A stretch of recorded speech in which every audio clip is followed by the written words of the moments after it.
Hello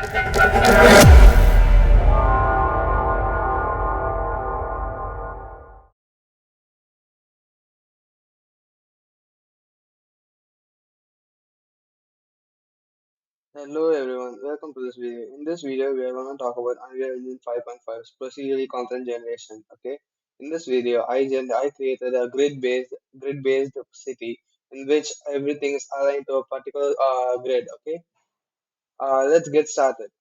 There are slight hiccups over this generation because the buildings which are used have a lot of meshes, and everything in that building is procedure generated, and it takes a lot of time for those expensive calculations. So yeah, there are a lot of hiccups. If you use a different building which is static and fixed, okay, you won't be facing these kind of problems like calculation, lag, and those kind of stuffs while generating the city. If you want to know on how I made a spline actor, just create a new blueprint and create an actor, create a spline in there, and add a PCG content, and then place your PCG graph. Okay, yeah. If it is not, if I'm not being clear, you can always watch my first video, and then yeah, you can generate it from there.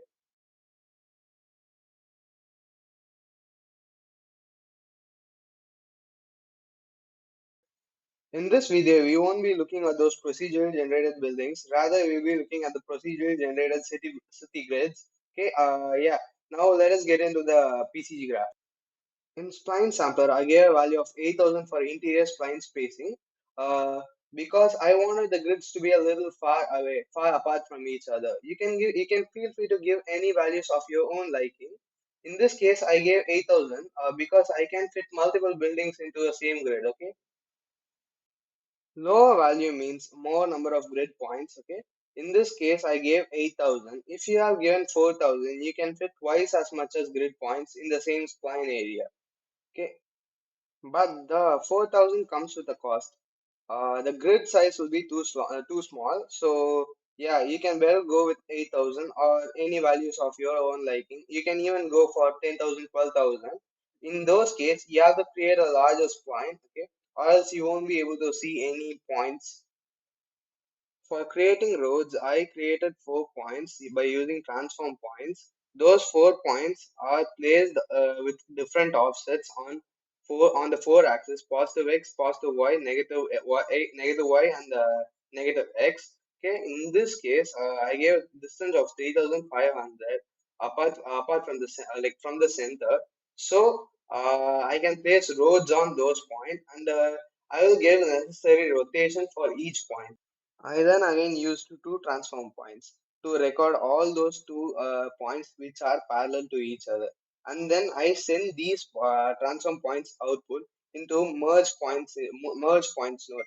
What merge points node does is it combines all the points and then combine all it merges all the points, and so that it will be easier for us to provide a common output for all those points. Okay, so in this case, I've provided this node for static mesh spawner.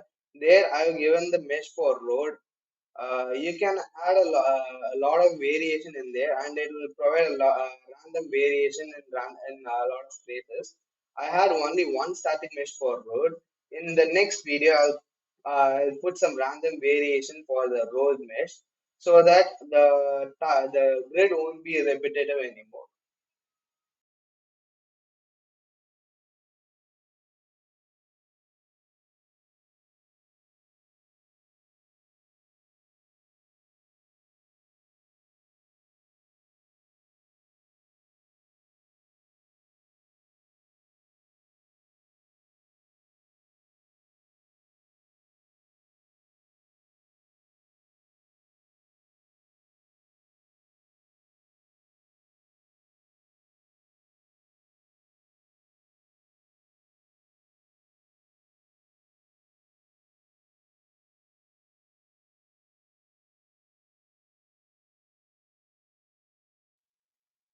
In this case, for sidewalk, I use transform points to give offset positions for each of them so that it can specifically align with the road and the building grid. Okay. There is a second transform node for two of the sidewalk panels. I wanted to give rotation for them, and yeah, I could have done the rotation in previous transform points, but for better understanding and clarification, I gave it in the second transform points. You would have seen two more transform points with the spawn actor, and that spawn actor is like I placed the decal over there, and that decal is a manhole cover, and it is over the sidewalk mesh. Okay.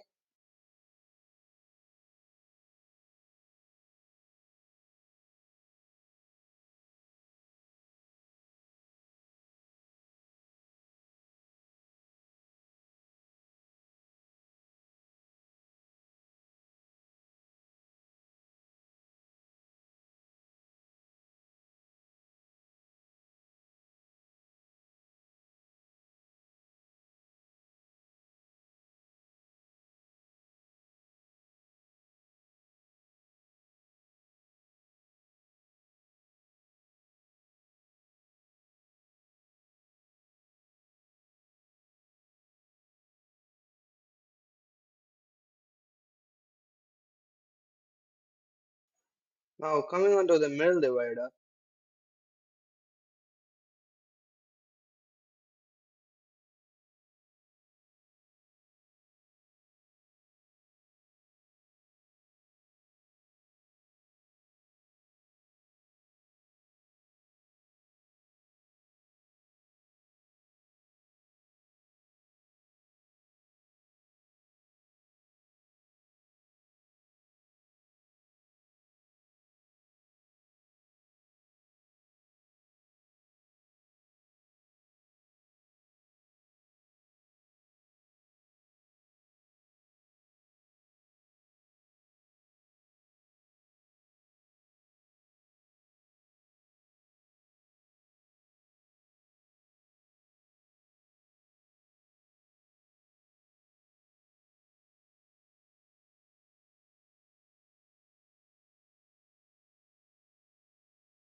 As you can see, the middle divider didn't present certain problems. It is because I didn't give the offset value for negative x and negative y. Now I will be providing the negative offset for negative x and negative y in.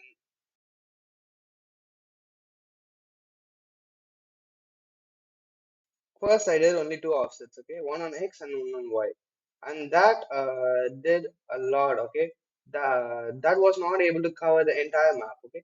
That so that now in order to cover the entire map, I gave two more points on the negative part of both X and Y axis, and then I yeah, just remove the duplicating points so that the mesh won't be overlapping on each other, okay. So now I removed all those duplicate points, and then I merged everything. And then now if I give the static mesh spawner, it can provide the middle divider section in every points.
Now you can see the middle divider spawning everywhere it is supposed to be spawning.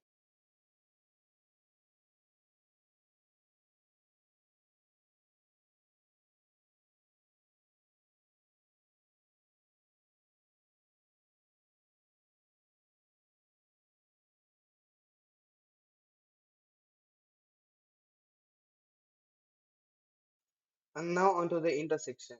For intersection, I gave offset from the center grid point in for the four corners of every grid points. Okay. From that, there are many duplicating grid points. Okay. So I use different nodes to remove the duplicating grid points, and then I later merge everything together. So they all can become like one single point. So I can easily place the static mesh spawner over them. Okay.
And I got the output from the bounce modifier.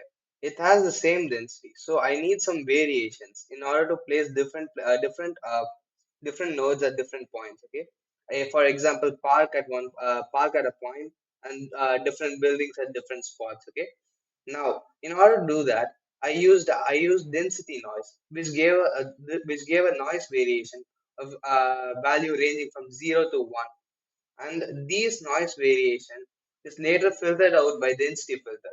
For the park, I gave a density range of 0.9 to 1.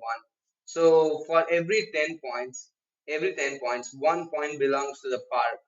Now I removed park by using difference node and giving binary in there from other rest of the grid. Okay. Then these rest of the grids are separated by using yet another density filter from each varying from 0 to 0.3, 0.3 to 0.6, 0.6 to 0.9. And these grid variation, for these three grid variation, one, I place two same buildings for two same A buildings. For two, I gave two same B buildings. And in a third, I gave a building and a B building. Okay. In this case, I can add a lot of buildings in my later case, and I can place them all in different dense noise variation. Okay.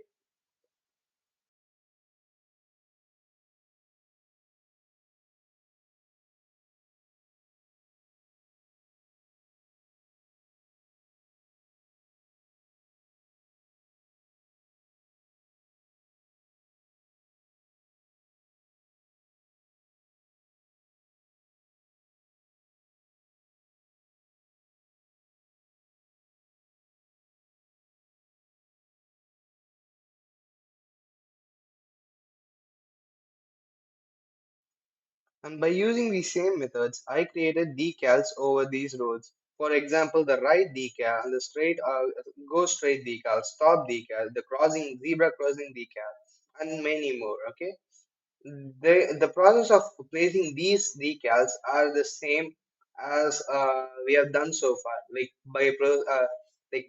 placing the roads, placing those intersection, placing those middle points, etc.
Now let us move on to the park section.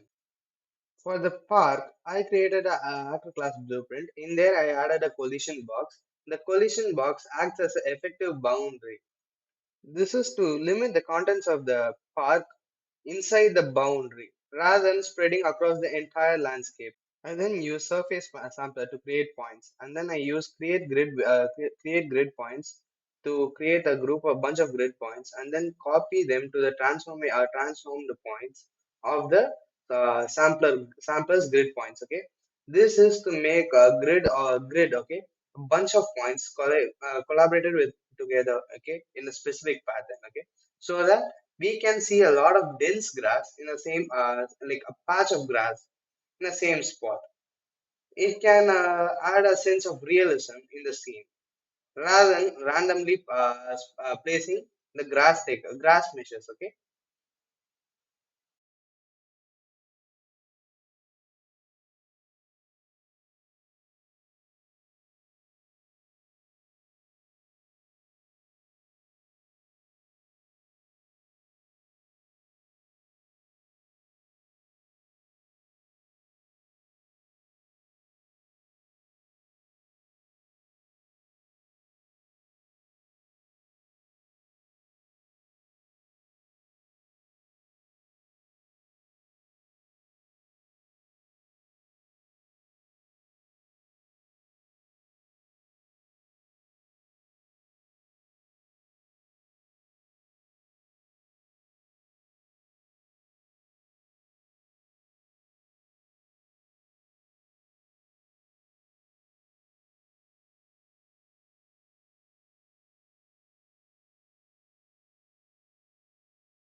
and then I use self pruning function in order to remove all those duplicating points which are overlapping with each other.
And for the tree meshes, in the surface sampler, I increase the looseness and decrease the number of points in a particular cube. Okay. Then later moved on to the density noise, gave a density noise, and moved on to the density filter, where I reduce the density of the trees. Okay. So the scene could be much more looking like a park than a jungle. Okay. Then I moved on to the transform point. Okay, I gave it some random offsets, so it doesn't look like it has been sitting on a grid. Okay, it has some random variations, and the I even gave it some random rotation. Okay, then I moved on to the static mesh spawner where I placed the meshes of the tree. Okay, and I wanted to place some random meshes such as chairs and picnic mats, okay, on the park. So in order to do that, I again created a surface sampler, okay, reduce the number of grid, increase the looseness, reduce the number of points per grid, and then move them to the density filter, where I reduced density noise. I gave it some noise, and then I used density filter to reduce the number of meshes spawned in a particular area by a fraction. Okay, uh, the number of meshes were still on a larger scale. Okay, so I again use density noise to give it some more random variation, and then I again use the density filter to filter it out again. So there are a limited number of chairs and mats on the park. Okay, in the next video, I'll be placing some runtime virtual textures on the rocks, trees, and the grass meshes so that the meshes could blend more into the surface landscape, and yeah, it could provide a great deal of realism to the scene.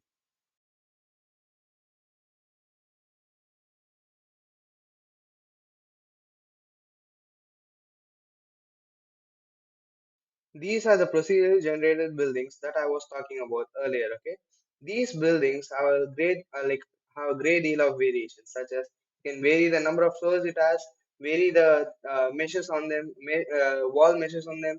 You can place doors anywhere on them. You can remove any side of the walls. Even yeah, it has interiors in them. Okay, interior walls, interior doors, etc., etc. You can even place a lift on them. Okay, uh, every time while I refresh my PCG graph, okay, there are a lot of these buildings. Okay, this makes my this makes my graph loading time a little longer.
That is a really nice lift chamber, right?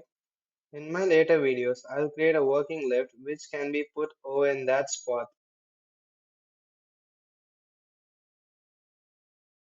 Thank you for watching this video. If you found this video very helpful, don't forget to like, share, and subscribe for further content like this. Okay? Let me know your thoughts and any doubts in the comment section.